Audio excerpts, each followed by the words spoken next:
Hello, चलिए प्रश्न को पढ़ते हैं। किसी क्षण एक आवेशित कण एक लंबे व सीधे धारावाही तार के समांतर गतिमान है।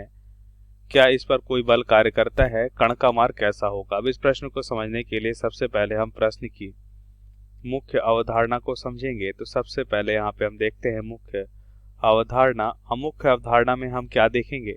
हम देखेंगे कि यदि कोई भी गतिमान आवेशित कण एक समान चुंबकीय क्षेत्र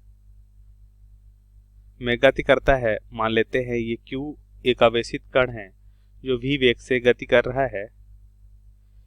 Q आवेशित कण v वेग से गति कर रहा है, मान लेते हैं चुंबकीय क्षेत्र B में ये गति करता है। तो चुंबकीय क्षेत्र के साथ कितना कोण बना लेता है? मान लेते हैं थीटा है।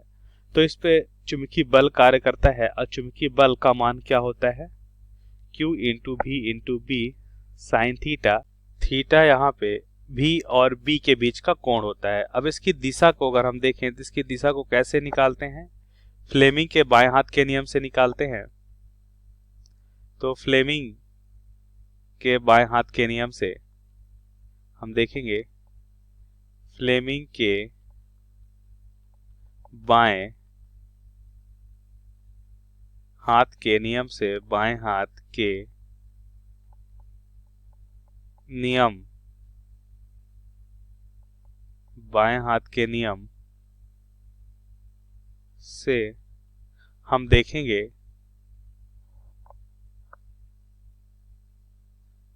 कि यदि हम अपने बाएं हाथ की 3 उंगलियां, मतलब अंगूठे या अंगूठे की बाद वाली तर्जनी या उसके बाद वाली मध्यिका को परस्पर लंबवत रखते हैं, तो हम देखते हैं कि अंगूठे की दिशा जो होती है वो क्या होती है? चुंबकीय बल की दिशा होती है।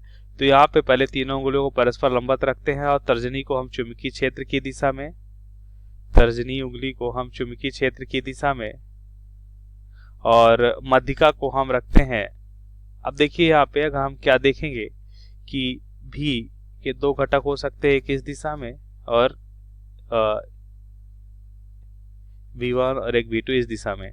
तो हम देखते हैं कि लंबवत घटक कौन सा होगा? V2। तो V2 की दिशा में हम क्या रखते हैं?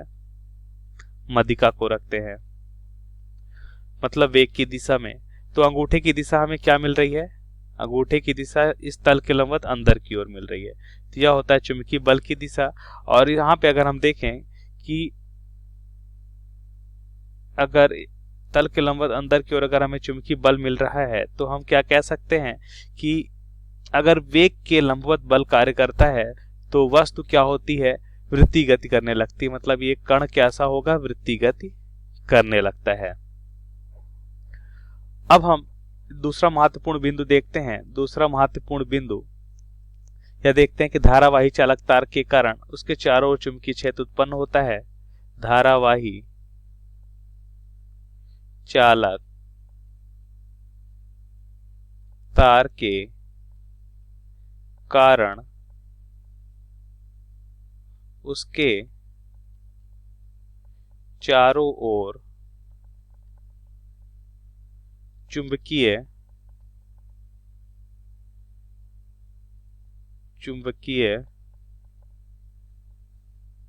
क्षेत्र, उसके चारों ओर चुंबकीय क्षेत्र उत्पन्न हो जाता है। अगर हम यहाँ पे चित्र में देखें कि अगर ये धारावाही चालक तार है तो इसके चारों ओर हमें क्या मिलता है? चुंबकीय क्षेत्र मिलता है, जिसे हम दाएं हाथ के अंगूठे के नियम से ज्ञात कर सकते हैं, जिसकी दिशा को दाएं हाथ के अंगूठे के नियम से ज्ञात कर सकते हैं। दिशा को दाएं हाथ के अंगूठे के नियम से ज्ञात करते हैं। तो हम अब देखेंगे कि दाएं हाथ का जो अंगूठा है उसे हम रखेंगे धारा की दिशा में और चारों उंगलियों को किधर रखते? जिधर हमें चुंबकीय क्षेत्र निकालना है। जैसे अगर हमें इस बिंदु पे निकालना है तो अंगूठे को हमने धारा की दिशा में रखा और इस दिशा में हमने, इस दिशा में मान लेते हैं यहाँ पे कोई बिंदु P है और इस बिंदु पे हमें चुंबकीय क्षेत्र निकालना है। तो इस P की दिशा में हम चारों उंगलियों को रखेंगे। तो हथेली के लंबवत दिशा हमें क्या बताएगी? चुंबकीय क्षेत्र की दिशा। तो हम मान लेते हैं तल के लंबवत अंदर की ओर हथेली की दिशा में, हथेली के लंबवत दिशा मिल रही है, इसका मतलब चुंबकीय क्षेत्र की दिशा क्या होगी? तल के लंबवत अंदर की ओर होगी। अब हम यहाँ पे उत्तर को समझेंगे। तो पहले तो हमें दे रखा है कि धारावाही चालक तार के समांतर कोई आवेश है। तो इसे हम पहले चित्र में देखते हैं कि एक धारावाही तार है और इस धारावाही चालक तार के कारण हमें क्या मिलेगा? चुंबकीय क्षेत्र मिलेगा। मान लेते हैं इसके समांतर एक आवेशित कण धारा के समांतर गति कर रहा है, इस दिशा में मान लेते हैं v वेग से गति करता है। तो अभी ये मान लेते हैं कितनी दूरी पे है ये कण मान लेते हैं r दूरी पे है। तो r दूरी पे चुंबकीय क्षेत्र की दिशा को हम बता सकते हैं बिल्कुल, जिसे हम ज्ञात करेंगे दाएं हाथ के अंगूठे के नियम से। तो यहाँ पे हम धारा की दिशा में अंगूठे को रखते हैं और मान लेते हैं इस बिंदु P पर, ये बिंदु P की दिशा में जिधर हमें चुंबकीय क्षेत्र निकालना है, बिंदु P की दिशा पे हम चारों उंगलियों को रखते हैं। हथेली की लंबवत दिशा तल के लंबवत अंदर की ओर आ रही है, तो मतलब यहाँ पे हमें चुंबकीय क्षेत्र की दिशा क्या मिलेगी? तल के लंबवत अंदर की ओर। क्रॉस का मतलब यहाँ पे चुंबकीय क्षेत्र की दिशा से है, जिसका मतलब यहाँ पे तल के लंबवत अंदर की ओर ये दिशा को दर्शाता है। अब हम जानते हैं कि जब कोई भी आवेशित कण यदि चुंबकीय क्षेत्र में है तो उस पे चुंबकीय बल कार्य कर रहा होता है। चुंबकीय बल का मान क्या होता है? Q into B sine theta, जहाँ पे थीटा क्या होता है? B और B के बीच का कोण होता है। तो ध्यान से देखिए, B अंदर की ओर है और V ऊपर की ओर, इसका मतलब इनके बीच का कोण 90 डिग्री होगा। तो 90 डिग्री कोण होने के कारण हम क्या कह सकते हैं? चुंबकीय बल का मान क्या होगा?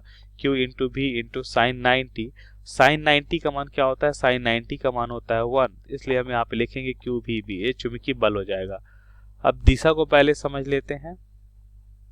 तो दिशा को हम फ्लेमिंग के बाएं हाथ के नियम से मालूम कर सकते हैं। तो हम क्या देखेंगे? सबसे पहले कि बाएं हाथ की तीन उंगलियों को परस्पर लंबवत रखते हैं, जैसा कि मुख्य अवधारणा में हमने देखा, और तर्जनी को चुंबकीय क्षेत्र की दिशा में, मध्यिका को वेग की दिशा में। तो अंगूठे की दिशा में क्या मिलती है? अंगूठे की दिशा हमें मिल रही है कुछ इस दिशा में,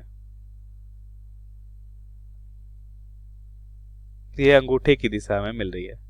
तो अंगूठे की दिशा हमें क्या बताएगी? यहाँ पे बल, चुंबकीय बल की दिशा बताएगी, मतलब इन दोनों के परस्पर लंबवत इधर की ओर लग रहा है।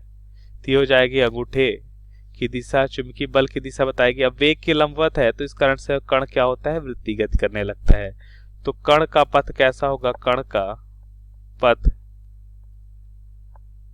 वृत्ताकार होगा। कैसा होगा? वृत्ताकार होगा। ये हमारे प्रश्न का सही उत्तर है। आशा करते हैं आपको समझ आया होगा। धन्यवाद।